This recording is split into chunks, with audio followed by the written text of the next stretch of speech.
ಆಕಾಶವಾಣಿ ಪ್ರದೇಶ ಸಮಾಚಾರ ಓದುತ್ತಿರುವವರು ಸಹನಾ.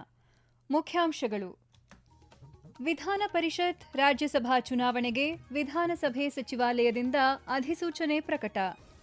ಕರ್ನಾಟಕ ಕ್ವಾಂಟಮ್ ವಿಶೇಷ ಕಾರ್ಯಪಡೆ ರಚಿಸಿ ಸರ್ಕಾರ ಅಧಿಕೃತ ಆದೇಶ. ನವದೆಹಲಿಗೆ ಪ್ರಯಾಣ ಬೆಳೆಸಿದ ಕಾಂಗ್ರೆಸ್ ನಾಯಕರು, ನೂತನ ಸಚಿವ ಸಂಪುಟ ರಚನೆ ಕುರಿತಂತೆ ಪಕ್ಷದ ವರಿಷ್ಠರೊಂದಿಗೆ ಚರ್ಚೆ. ಮುಂದಿನ ದಿನಗಳಲ್ಲಿ ಬೆಂಗಳೂರಿನಿಂದ ಯಾವುದೇ ಕ್ರಿಕೆಟ್ ಪಂದ್ಯ ಸ್ಥಳಾಂತರಿಸಲು ಬಿಡುವುದಿಲ್ಲ, ಕೆಪಿಸಿಸಿ ಅಧ್ಯಕ್ಷ ಡಿಕೆ ಶಿವಕುಮಾರ್ ಸ್ಪಷ್ಟನೆ.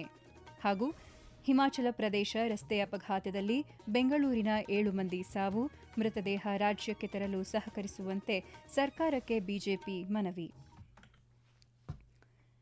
ರಾಜ್ಯಸಭೆಯ 4 ಹಾಗೂ ವಿಧಾನ ಪರಿಷತ್ನ 7 ಸ್ಥಾನಗಳಿಗೆ ನಡೆಸುವ ದ್ವೈವಾರ್ಷಿಕ ಚುನಾವಣೆ ಸಂಬಂಧ ವಿಧಾನಸಭೆ ಸಚಿವಾಲಯವು ಇಂದು ಅಧಿಸೂಚನೆ ಪ್ರಕಟಿಸಿದೆ. ರಾಜ್ಯ ವಿಧಾನಸಭೆಯಿಂದ ರಾಜ್ಯಸಭೆಗೆ ಹಾಗೂ ವಿಧಾನ ಪರಿಷತ್ಗೆ ಚುನಾಯಿತರಾಗಿರುವ ಸದಸ್ಯರು ಇದೇ ತಿಂಗಳು ನಿವೃತ್ತರಾಗಲಿದ್ದಾರೆ. ಈ ಹಿನ್ನೆಲೆಯಲ್ಲಿ ಚುನಾವಣೆ ನಡೆಯಲಿದ್ದು, ಸಚಿವಾಲಯ ಹೇಳಿಕೆ ಬಿಡುಗಡೆ ಮಾಡಿದೆ. ರಾಜ್ಯಸಭೆ ಹಾಗೂ ಪರಿಷತ್ ಸ್ಥಾನಗಳಿಗೆ ಇದೇ 18ರಂದು ಮತದಾನ ನಡೆಯಲಿದ್ದು, ಅದೇ ದಿನ ಫಲಿತಾಂಶ ಪ್ರಕಟವಾಗಲಿದೆ. ನಾಮಪತ್ರ ಸಲ್ಲಿಕೆಗೆ ಜೂನ್ 8 ಕೊನೆಯ ದಿನವಾಗಿದ್ದು, ಉಮೇದುವಾರಿಕೆ ಹಿಂಪಡೆಯಲು ಜೂನ್ 11ರವರೆಗೆ ಕಾಲಾವಕಾಶ ನೀಡಲಾಗಿದೆ.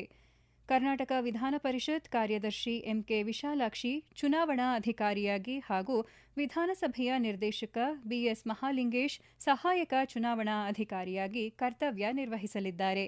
ಜೆಡಿಎಸ್ ವರಿಷ್ಠ ಎಚ್ಡಿ ದೇವೇಗೌಡ, ಎಐಸಿಸಿ ಅಧ್ಯಕ್ಷ ಮಲ್ಲಿಕಾರ್ಜುನ್ ಖರ್ಗೆ, ಬಿಜೆಪಿ ನಾಯಕರಾದ ಈರಣ್ಣ ಕಡಾಡಿ, ಕೆ ನಾರಾಯಣ ಅವರ ರಾಜ್ಯಸಭೆಯ ಅವಧಿ ಇದೇ 25ರಂದು ಕೊನೆಗೊಳ್ಳಲಿದೆ.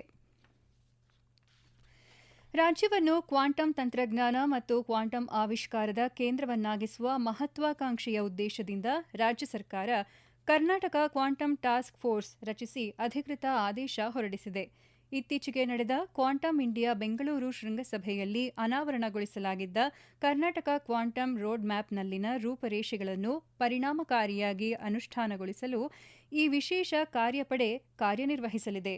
ಈ ಕುರಿತು ರಾಜ್ಯ ಸರ್ಕಾರದ ವಿದ್ಯುನ್ಮಾನ, ಮಾಹಿತಿ ತಂತ್ರಜ್ಞಾನ, ಜೈವಿಕ ತಂತ್ರಜ್ಞಾನ ಹಾಗೂ ವಿಜ್ಞಾನ ಮತ್ತು ತಂತ್ರಜ್ಞಾನ ಇಲಾಖೆಯು ಅಧಿಕೃತ ಆದೇಶ ಪ್ರಕಟಿಸಿದೆ. ಈ ಪ್ರತಿಷ್ಠಿತ ಟಾಸ್ಕ್ ಫೋರ್ಸ್ಗೆ ಐಐಎಸ್ಸಿ ಪ್ರಾಧ್ಯಾಪಕ ಪ್ರೊಫೆಸರ್ ಅರಿಂದಮ್ ಘೋಷ್ ನೇತೃತ್ವದಲ್ಲಿ 16 ಸದಸ್ಯರ ಸಮಿತಿ ರಚಿಸಲಾಗಿದೆ. ರಾಜ್ಯ ಸರ್ಕಾರದ ವಿಜ್ಞಾನ ಮತ್ತು ತಂತ್ರಜ್ಞಾನ ಇಲಾಖೆಯ ನಿರ್ದೇಶಕರು ಹಾಗೂ ಕೆಸ್ಟೆಪ್ಸ್ ವ್ಯವಸ್ಥಾಪಕ ನಿರ್ದೇಶಕರು ಸಮಿತಿಯ ಸದಸ್ಯ ಕಾರ್ಯದರ್ಶಿಯಾಗಿ ಕಾರ್ಯನಿರ್ವಹಿಸಲಿದ್ದಾರೆ. ಈ ಟಾಸ್ಕ್ ಫೋರ್ಸ್ನಲ್ಲಿ ಪ್ರಮುಖ ಶೈಕ್ಷಣಿಕ ಸಂಸ್ಥೆಗಳು, ಸಂಶೋಧನಾ ಕೇಂದ್ರಗಳು, ಉದ್ಯಮದ ತಜ್ಞರು ಹಾಗೂ ಸರ್ಕಾರದ ಹಿರಿಯ ಅಧಿಕಾರಿಗಳನ್ನು ಒಳಗೊಂಡಂತೆ ಒಟ್ಟು 16 ಮಂದಿ ಸದಸ್ಯರಿದ್ದಾರೆ. ಹಂಗಾಮಿ ಮುಖ್ಯಮಂತ್ರಿ ಸಿದ್ದರಾಮಯ್ಯ ಹಾಗೂ ನಿಯೋಜಿತ ಮುಖ್ಯಮಂತ್ರಿ ಕೆಪಿಸಿಸಿ ಅಧ್ಯಕ್ಷ ಡಿಕೆ ಶಿವಕುಮಾರ್ ಇಂದು ನವದೆಹಲಿಗೆ ಪ್ರಯಾಣ ಬೆಳೆಸಿದ್ದಾರೆ. ನೂತನ ಸಚಿವ ಸಂಪುಟ ರಚನೆ ಕುರಿತಂತೆ ಪಕ್ಷದ ವರಿಷ್ಠರೊಂದಿಗೆ ಇಂದು ಚರ್ಚೆ ನಡೆಸಲಿದ್ದಾರೆ. ಉಭಯ ನಾಯಕರೊಂದಿಗೆ ಮಾಜಿ ಸಚಿವ ಎಚ್ಸಿ ಮಹದೇವಪ್ಪ, ಪರಿಷತ್ ಸದಸ್ಯ ಯತೀಂದ್ರ ಸಿದ್ದರಾಮಯ್ಯ ದೆಹಲಿಗೆ ಪ್ರಯಾಣ ಬೆಳೆಸಿದ್ದಾರೆ. ಈಗಾಗಲೇ ಸಿದ್ದರಾಮಯ್ಯ, ಡಿಕೆ ಶಿವಕುಮಾರ್, ಎಐಸಿಸಿ ಪ್ರಧಾನ ಕಾರ್ಯದರ್ಶಿ ಕೆಸಿ ವೇಣುಗೋಪಾಲ್ ಮತ್ತು ರಾಜ್ಯ ಉಸ್ತುವಾರಿ ರಣದೀಪ್ ಸಿಂಗ್ ಸುರ್ಜೇವಾಲಾ ಸಮಾಲೋಚನೆ ನಡೆಸಿ ಸಚಿವರ ಮೊದಲ ಪಟ್ಟಿಯನ್ನು ಅಂತಿಮಗೊಳಿಸಿದ್ದಾರೆ. ಮೊದಲ ಪಟ್ಟಿಯಲ್ಲಿ 10ರಿಂದ 12 ಸಚಿವರ ಹೆಸರುಗಳಿದ್ದು, ಹಿಂದುಳಿದ ವರ್ಗಕ್ಕೆ 2, ಪರಿಶಿಷ್ಟ ಜಾತಿಯ 2, ಪರಿಶಿಷ್ಟ ಪಂಗಡದ 1ರಿಗೆ, ತಲಾ 2 ಒಕ್ಕಲಿಗ ಹಾಗೂ ಲಿಂಗಾಯತ ನಾಯಕರಿಗೆ, ಒಬ್ಬ ಮುಸ್ಲಿಂ ಪ್ರತಿನಿಧಿಗೆ ಅವಕಾಶ ಸಿಗಲಿದೆ ಎಂದು ಐಎಎನ್ಎಸ್ ಸುದ್ದಿ ಸಂಸ್ಥೆ ವರದಿ ಮಾಡಿದೆ. ಇದೇ 3ರಂದು ಮುಖ್ಯಮಂತ್ರಿಯಾಗಿ ಡಿಕೆ ಶಿವಕುಮಾರ್ ಹಾಗೂ ಸಚಿವ ಸಂಪುಟದ ಸದಸ್ಯರು ಪ್ರಮಾಣವಚನ ಸ್ವೀಕರಿಸಲಿದ್ದಾರೆ. ಮುಂಬರುವ ದಿನಗಳಲ್ಲಿ ರಾಜ್ಯದಿಂದ ಯಾವುದೇ ಪ್ರಮುಖ ಕ್ರಿಕೆಟ್ ಪಂದ್ಯಗಳನ್ನು ಬೆಂಗಳೂರಿನಿಂದ ಸ್ಥಳಾಂತರಿಸುವುದಿಲ್ಲ ಎಂದು ಕೆಪಿಸಿಸಿ ಅಧ್ಯಕ್ಷ ಡಿಕೆ ಶಿವಕುಮಾರ್ ಸ್ಪಷ್ಟಪಡಿಸಿದ್ದಾರೆ. ಬೆಂಗಳೂರಿನಲ್ಲಿಂದು ಸುದ್ದಿಗಾರರೊಂದಿಗೆ ಮಾತನಾಡಿದ ಅವರು, ಫೈನಲ್ ಪಂದ್ಯ ಬೆಂಗಳೂರಿನಲ್ಲಿ ನಡೆಯಬೇಕಿತ್ತು. ಅದಕ್ಕೆ ಅನುಮತಿಯನ್ನು ನೀಡಲಾಗಿತ್ತು. ಆದರೆ ಗುಜರಾತ್ ರಾಜಕೀಯ ಪ್ರಭಾವದಿಂದಾಗಿ ಐಪಿಎಲ್ ಫೈನಲ್ ಪಂದ್ಯ ಅಹಮದಾಬಾದ್ಗೆ ಸ್ಥಳಾಂತರಗೊಂಡಿದೆ ಎಂದು ಆರೋಪಿಸಿದ್ದಾರೆ. ಮುಂದೆ ರಾಜ್ಯಕ್ಕೆ ಹಾಗೂ ಬೆಂಗಳೂರಿನ ಕ್ರೀಡಾಂಗಣಕ್ಕೆ ಅನ್ಯಾಯವಾಗದಂತೆ ಕ್ರಮ ಕೈಗೊಳ್ಳುವುದಾಗಿ ಭರವಸೆ ನೀಡಿದ್ದಾರೆ. ಪ್ರದೇಶ ಸಮಾಚಾರ ಕೇಳುತ್ತಿದ್ದೀರಿ. ನಮ್ಮ ಎಲ್ಲಾ ರಾಷ್ಟ್ರೀಯ ವಾರ್ತೆಗಳು ಹಾಗೂ ಪ್ರದೇಶ ಸಮಾಚಾರ ಈಗ ಆಕಾಶವಾಣಿ ನ್ಯೂಸ್ ಕನ್ನಡ ಯೂಟ್ಯೂಬ್ ಚಾನೆಲ್ನಲ್ಲಿ ಲಭ್ಯ. ನಮ್ಮ ಎಕ್ಸ್ ಖಾತೆ ಮತ್ತು ಇನ್ಸ್ಟಾಗ್ರಾಂ ಖಾತೆ ಆಕಾಶವಾಣಿ ನ್ಯೂಸ್ ಕನ್ನಡ. ಹೆಚ್ಚಿನ ಮಾಹಿತಿಗಾಗಿ ನಮ್ಮ ಫೇಸ್ಬುಕ್ ಖಾತೆ AIR ಕನ್ನಡ ನ್ಯೂಸ್ ಅನುಸರಿಸಿ. ಮಾಹಿತಿಯ ಹೂರಣ ವಾರದ ಕಾರ್ಯಕ್ರಮ ಪ್ರಚಲಿತ ವಿದ್ಯಮಾನ ಪ್ರತಿ ಬುಧವಾರ 9:15ಕ್ಕೆ. ಹಿಮಾಚಲ ಪ್ರದೇಶದ ಚಂಬಾ ಜಿಲ್ಲೆಯ ಸಚ್ ಪಾಸ್ ಬಳಿ ಸಂಭವಿಸಿದ ರಸ್ತೆ ಅಪಘಾತದಲ್ಲಿ ಬೆಂಗಳೂರಿನ 7 ಮಂದಿ ಸಾವನ್ನಪ್ಪಿದ್ದಾರೆ.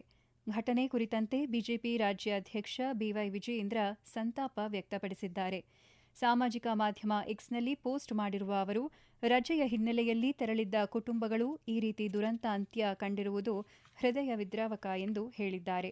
ಸಂತ್ರಸ್ತರ ಮೃತ ದೇಹಗಳನ್ನು ಬೆಂಗಳೂರಿಗೆ ಕರೆತರಲು ರಾಜ್ಯ ಸರ್ಕಾರ ಸಹಕರಿಸಬೇಕು ಎಂದು ಮನವಿ ಮಾಡಿದ್ದಾರೆ.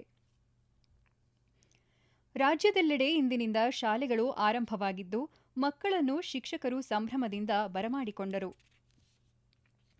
ಕಾಂಗ್ರೆಸ್ ಶಾಸಕಾಂಗ ಪಕ್ಷದ ನಾಯಕ DK ಶಿವಕುಮಾರ್ ಮಾತನಾಡಿ, ನೂತನ ಶೈಕ್ಷಣಿಕ ವರ್ಷಕ್ಕೆ ಕಾಲಿಡುತ್ತಿರುವ ವಿದ್ಯಾರ್ಥಿಗಳಿಗೆ ಶುಭ ಕೋರಿದ್ದಾರೆ. ಆತ್ಮವಿಶ್ವಾಸ ಕಳೆದುಕೊಳ್ಳದಂತೆ ಮಕ್ಕಳಿಗೆ ಕಿವಿಮಾತು ಹೇಳಿದ್ದಾರೆ. ಹಾಸನದ ದಾಸರಕೊಪ್ಪಲು ಸರ್ಕಾರಿ ಪ್ರೌಢಶಾಲೆಯಲ್ಲಿ ಇಂದು ಶಾಲಾ ಶಿಕ್ಷಣ ಇಲಾಖೆ ವತಿಯಿಂದ ಜಿಲ್ಲಾ ಮಟ್ಟದ 2026-27ನೇ ಸಾಲಿನ ಶಾಲಾ ಪ್ರಾರಂಭೋತ್ಸವ ಕಾರ್ಯಕ್ರಮ ನಡೆಯಿತು. ಬೇಸಿಗೆ ರಜೆ ಕಳೆದು ಮತ್ತೆ ತರಗತಿಗಳಿಗೆ ಹಾಜರಾದ ವಿದ್ಯಾರ್ಥಿಗಳಿಗೆ ಶಾಸಕ ಸ್ವರೂಪ್ ಪ್ರಕಾಶ್, ಜಿಲ್ಲಾಧಿಕಾರಿ KS ಲತಾಕುಮಾರಿ ಸೇರಿದಂತೆ ಹಲವು ಗಣ್ಯರು ಮಕ್ಕಳಿಗೆ ಸಿಹಿ ವಿತರಿಸಿ ಗುಲಾಬಿ ಹೂ ನೀಡುವ ಮೂಲಕ ಪ್ರೀತಿಯಿಂದ ಸ್ವಾಗತಿಸಿದರು. ಬೆಂಗಳೂರು ಗ್ರಾಮಾಂತರ ಜಿಲ್ಲೆಯಲ್ಲಿ 2026-27ನೇ ಸಾಲಿನ ಶೈಕ್ಷಣಿಕ ವರ್ಷದ ಶಾಲೆಗಳು ಆರಂಭವಾಗಿದ್ದು, ಕೆಲವು ಶಾಲೆಗಳಲ್ಲಿ ವಿದ್ಯಾರ್ಥಿಗಳನ್ನು ಹೂ ಮತ್ತು ಸಿಹಿ ತಿಂಡಿ ನೀಡಿ ಸ್ವಾಗತಿಸಲಾಯಿತು. ದೊಡ್ಡಬಳ್ಳಾಪುರದ ಪಾಲನಹೋಗೆಹಳ್ಳಿ ಸರ್ಕಾರಿ ಪ್ರಾಥಮಿಕ ಮತ್ತು ಪ್ರೌಢಶಾಲೆಯಲ್ಲಿ ನಡೆದ ಶಾಲಾ ಪ್ರಾರಂಭೋತ್ಸವ ಕಾರ್ಯಕ್ರಮದಲ್ಲಿ ತಹಸೀಲ್ದಾರ್ ಮಲ್ಲಪ್ಪ K. ಯರಗೋಳ ಮಾತನಾಡಿ, ಉತ್ತಮ ಕಲಿಕೆ ಮತ್ತು ಉಜ್ವಲ ಭವಿಷ್ಯದ ಧ್ಯೇಯದೊಂದಿಗೆ ಶಾಲೆಗಳು ಆರಂಭವಾಗುತ್ತಿವೆ ಎಂದು ತಿಳಿಸಿದ್ದಾರೆ. ಚಾಮರಾಜನಗರದ ಸರ್ಕಾರಿ ಪ್ರೌಢಶಾಲೆಯಲ್ಲಿ ಜಿಲ್ಲಾಡಳಿತದ ವತಿಯಿಂದ ವಿದ್ಯಾರ್ಥಿಗಳನ್ನು ಟಾಂಗಾ ಮೂಲಕ ಕರೆತರಲಾಯಿತು. ಜಿಲ್ಲಾಧಿಕಾರಿ ಶ್ರೀರೂಪ, ಜಿಲ್ಲಾ ಪಂಚಾಯತ್ ಕಾರ್ಯನಿರ್ವಹಣಾಧಿಕಾರಿ ಮೋನಾರೋತ್ ಹೂಮಳೆ ಮೂಲಕ ವಿದ್ಯಾರ್ಥಿಗಳನ್ನು ಬರಮಾಡಿಕೊಂಡರು. ಚಾಮರಾಜನಗರ ಗುಂಡ್ಲುಪೇಟೆ ತಾಲೂಕಿನ ಕುಂದಕೆರೆ ಸರ್ಕಾರಿ ಹಿರಿಯ ಪ್ರಾಥಮಿಕ ಶಾಲೆಯನ್ನು ತಳಿರು ತೋರಣಗಳಿಂದ ಸಿಂಗರಿಸಲಾಗಿತ್ತು. ಮಂಗಳವಾದ್ಯಗಳ ಜೊತೆ ಎತ್ತಿನ ಬಂಡಿಗಳಲ್ಲಿ ವಿದ್ಯಾರ್ಥಿಗಳನ್ನು ಮೆರವಣಿಗೆ ಮೂಲಕ ಶಾಲೆಗೆ ಕರೆತರಲಾಯಿತು.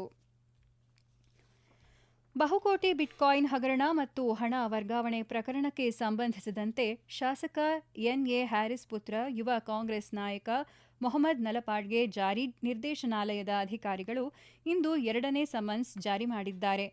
ರಾಜಕೀಯ ಬದ್ಧತೆಗಳನ್ನು ಉಲ್ಲೇಖಿಸಿ ಮೊದಲ ಸುತ್ತಿನ ವಿಚಾರಣೆಗೆ ಹಾಜರಾಗದ ಹಿನ್ನೆಲೆಯಲ್ಲಿ ಇಂದು ವಿಚಾರಣೆಗೆ ಹಾಜರಾಗುವಂತೆ ಇಡಿ ಅಧಿಕಾರಿಗಳು ಸೂಚಿಸಿದ್ದಾರೆ. ಈಗಾಗಲೇ ಶ್ರೀಕಿಯನ್ನು ವಶಕ್ಕೆ ಪಡೆದು ಇಡಿ ವಿಚಾರಣೆಗೆ ಒಳಪಡಿಸಿದ್ದು, ಈ ಸಮಯದಲ್ಲಿ ತನಿಖಾಧಿಕಾರಿಗಳು ನಲಪಾಡ್ ಮತ್ತು ಶ್ರೀಕಿ ಜೊತೆಗಿನ ವ್ಯವಹಾರದ ಬಗ್ಗೆ ಮಾಹಿತಿ ಸಂಗ್ರಹಿಸಿದೆ ಎಂದು IANS ಸುದ್ದಿ ಸಂಸ್ಥೆ ವರದಿ ಮಾಡಿದೆ. ಹೋಟೆಲ್ಗಳು, ರೆಸ್ಟೋರೆಂಟ್ಗಳು ಮತ್ತು ಇತರೆಡೆ ಬಳಸುವ 19 ಕೆಜಿ ತೂಕದ ವಾಣಿಜ್ಯ LPG ಸಿಲಿಂಡರ್ ಬೆಲೆಯನ್ನು ದೇಶದ ವಿವಿಧ ನಗರಗಳಲ್ಲಿ 42 ರೂಪಾಯಿಗಳಿಂದ 53 ರೂಪಾಯಿ 50 ಪೈಸೆಗಳಿಗೆ ಏರಿಕೆ ಮಾಡಲಾಗಿದೆ. ಆದರೆ ಗೃಹ ಬಳಕೆ LPG ಸಿಲಿಂಡರ್ ಬೆಲೆಯಲ್ಲಿ ಯಾವುದೇ ಬದಲಾವಣೆ ಮಾಡಿಲ್ಲ. ಕೊನೆಯಲ್ಲಿ ಮತ್ತೊಮ್ಮೆ ಮುಖ್ಯಾಂಶಗಳು. ವಿಧಾನ ಪರಿಷತ್, ರಾಜ್ಯಸಭಾ ಚುನಾವಣೆಗೆ ವಿಧಾನಸಭೆ ಸಚಿವಾಲಯದಿಂದ ಅಧಿಸೂಚನೆ ಪ್ರಕಟ. ಕರ್ನಾಟಕ ಕ್ವಾಂಟಮ್ ವಿಶೇಷ ಕಾರ್ಯಪಡೆ ರಚಿಸಿ ಸರ್ಕಾರ ಅಧಿಕೃತ ಆದೇಶ. ನವದೆಹಲಿಗೆ ಪ್ರಯಾಣ ಬೆಳೆಸಿದ ಕಾಂಗ್ರೆಸ್ ನಾಯಕರು, ನೂತನ ಸಚಿವ ಸಂಪುಟ ರಚನೆ ಕುರಿತಂತೆ ಪಕ್ಷದ ವರಿಷ್ಠರೊಂದಿಗೆ ಚರ್ಚೆ. ಮುಂದಿನ ದಿನಗಳಲ್ಲಿ ಬೆಂಗಳೂರಿನಿಂದ ಯಾವುದೇ ಕ್ರಿಕೆಟ್ ಪಂದ್ಯ ಸ್ಥಳಾಂತರಿಸಲು ಬಿಡುವುದಿಲ್ಲ, ಕೆಪಿಸಿಸಿ ಅಧ್ಯಕ್ಷ DK ಶಿವಕುಮಾರ್ ಸ್ಪಷ್ಟನೆ. ಹಾಗೂ ಹಿಮಾಚಲ ಪ್ರದೇಶ ರಸ್ತೆ ಅಪಘಾತದಲ್ಲಿ ಬೆಂಗಳೂರಿನ 7 ಮಂದಿ ಸಾವು, ಮೃತದೇಹ ರಾಜ್ಯಕ್ಕೆ ತರಲು ಸಹಕರಿಸುವಂತೆ ಸರ್ಕಾರಕ್ಕೆ ಬಿಜೆಪಿ ಮನವಿ. ಇಲ್ಲಿಗೆ ಪ್ರದೇಶ ಸಮಾಚಾರ ಮುಗಿಯಿತು. ನಮ್ಮ ಮುಂದಿನ ವಾರ್ತಾ ಪ್ರಸಾರ ಸಂಜೆ 6:40 ನಿಮಿಷಕ್ಕೆ.